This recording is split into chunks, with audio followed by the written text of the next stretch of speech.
आया यीशु मसीह के नाम में। कह रहा देखो यहाँ पर क्या लिखा है, मरकुस के 6:46 में देखते हैं हम। हाँ हाँ देखो, एक रात यीशु मसीह लोगों को, चेलों को खाना खिला रहा था, बड़ी मीटिंग के बाद, हीलिंग क्रूसेड के बाद, और उसी समय उनके विदाई करने के बाद, उनको खाना खिलाने के बाद लिखा, उन्हें विदा करके वह पहाड़ पर प्रार्थना करने को गया। बोलो हालेलुया हालेलुया। यीशु ने क्या काम किया? यीशु ने विदा करने के बाद, लोग कब प्रार्थना करते हैं? हर में जो वो पहले प्रार्थना करते हैं जब उनके काम नहीं बनते, बाद में कोई प्रार्थना नहीं करता, और मुसीबतें बाद में ही स्टार्ट होती हैं। बहुत सारे लोग नहीं जानते इस बात को, लेकिन यहाँ पर परमेश्वर ने बताया सीक्रेट बाइबल के अंदर, करा उन्हें विदा करके वह पहाड़ पर प्रार्थना करने के लिए गया। बहुत सारे लोग पहले प्रार्थना करते हैं, परमेश्वर साडे मुंडे का कोई रिश्ता हो जाए, जल्दी हो जाए, हुण ब्याह दे वास्ते पैसे भी आ जान। लेकिन जब बहू आ जाती है, जब बच्चा ससुराल से चल पड़ता है बहू को लेकर, तब वहां खड़े होकर कोई विदाई के समय प्रार्थना नहीं करता, सिर्फ रोते रहते हैं और चिल्लाते रहते हैं। लेकिन ये रोने और चिल्लाने का समय नहीं है, ये प्रार्थना करने का समय। मैं कह रहा हूं आपके घर का तूफान शांत होगा यीशु मसीह नासरी के नाम में।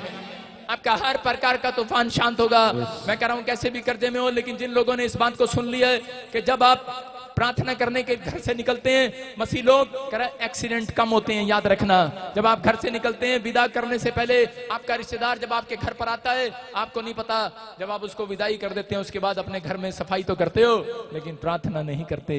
विदाई का समय प्रार्थना करना है, क्योंकि आपको नहीं पता कौन सी बूथड़ी साथ लेकर आया था तुम्हारे घर में। लेकिन याद रखना, बाइबल बोलती है मसीहत ये है, कह रहे जो लोग मसीह लोग कह रहे कि जब अपने बच्चों को बाहर भेजते हैं तो भी प्रार्थना करते हैं, जब उनकी शादियां करते हैं तो भी प्रार्थना करते हैं। मैं कह रहा हूं जिन लोगों ने विदाई के समय प्रार्थना की है, उनके घर आज तूफान नहीं ठहरने वाला, जाने वाला है। आमीन। मैं कह रहा हूं वो आंधी तूफान शांत होगा। आमीन बोलने वाले, हालेलुया बोलने वाले, आमीन।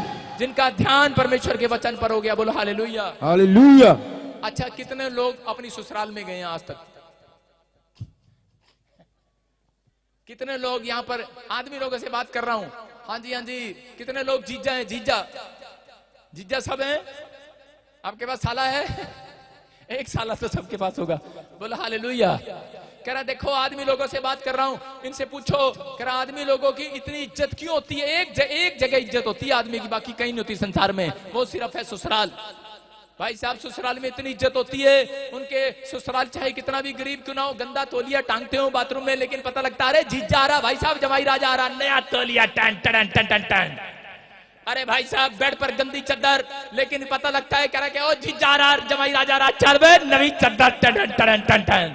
देखा क्या हो रहा भाई साहब? जीजा आ रहा भाई साहब, नवी चद्दर बिछेगी, नवा ब्रुश आएगा, नवी साबुन का पैकेट खुलेगा भाई साहब, पुराना नहीं खुलेगा। मुझे पता ना, मैं भी गया हूं। और भाई साहब नई नई सब्जियां आएंगी, नया नया पनीर, और बड़ा, और जीजा बैठा होगा, जमाई राजा करेगा आज तेरे की यार बात है, बड़ा दुख आएगा भाई साहब, ऐसे ही ठीक है 4 दिन नहीं क्यों सर जी। बहुत सारे लोग नहीं, अरे मैं इसलिए बोल रहा हूं कि ससुराल वाले इज्जत करते हैं, वो लड़की वाले इज्जत करते हैं, और जमाई राजा चौड़ा हो जाता है, कह रहा देखा, कह रहा साड़ी इज्जत कितना हो रही है, नहीं, लेकिन असली बात तो उनको नहीं मालूम क्यों करते हैं वो इज्जत। मेरी पत्नी चली गई कि नहीं?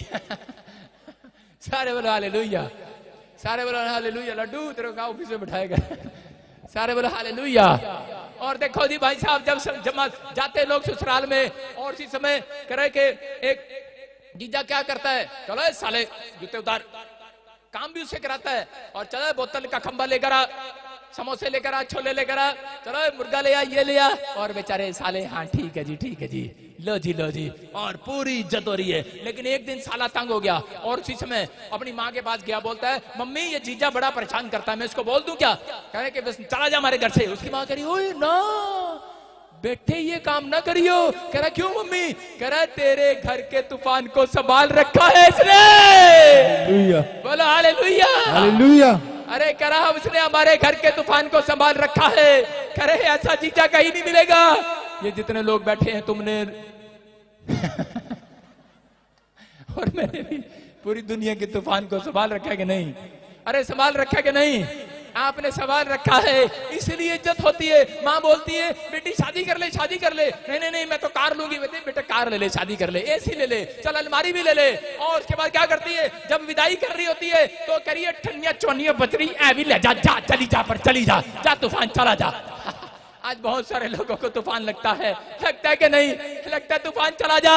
लेकिन मैंने तो ऐसी जगह ब्याह किया ही नहीं, मैंने तो प्रार्थना के साथ किया है ब्याह। मैं कह रहा हूं ऐसे लोग, मसीह लोग शांति में जीने वाले हैं यीशु मसीह के नाम में। वो कह रहा है विदाई के समय भी हम लोग प्रार्थना करते हैं, और जब कहीं आते हैं और जाते हैं प्रार्थना करते हैं। इसलिए यीशु मसीह ने पहाड़ी पर गया, कह रहा है लंगर खिलाने के बाद, अरे टेंट लगाने के बाद, शादी करने के बाद, बड़े बड़े काम करने के बाद वो किट्टी पार्टी मनाने के लिए नहीं गया, वो सीधा प्रार्थना करने के लिए गया। एक बड़े मन से आप जीत कराते हैं, छक्का लगा कर आते हैं, बोलते हैं तो भाई साहब जीत के आए हैं, और खोल ले बोतल, खोल ले दूध, और खोल ले पनीर, अरे खोल ले मुर्गा, आज खाते हैं, किटी पार्टियों में जाते हैं। लेकिन यीशु मसीह ने कहा, कह रहा कि मैं विदाई के समय, कह रहा कि मैं प्रार्थना करता हूं, इसलिए उन लोगों के घर में तूफान नहीं आता। जब आप जाते हुए भी और आते हुए भी प्रार्थना करते हैं, ऐसे लोगों के घर का तूफान, आज रात कर्जे का तूफान, बीमारियों का तूफान, समस्याओं का तूफान, लड़ाई झगड़े का तूफान, आपके घर का हर प्रकार का तूफान शांत होने वाला है।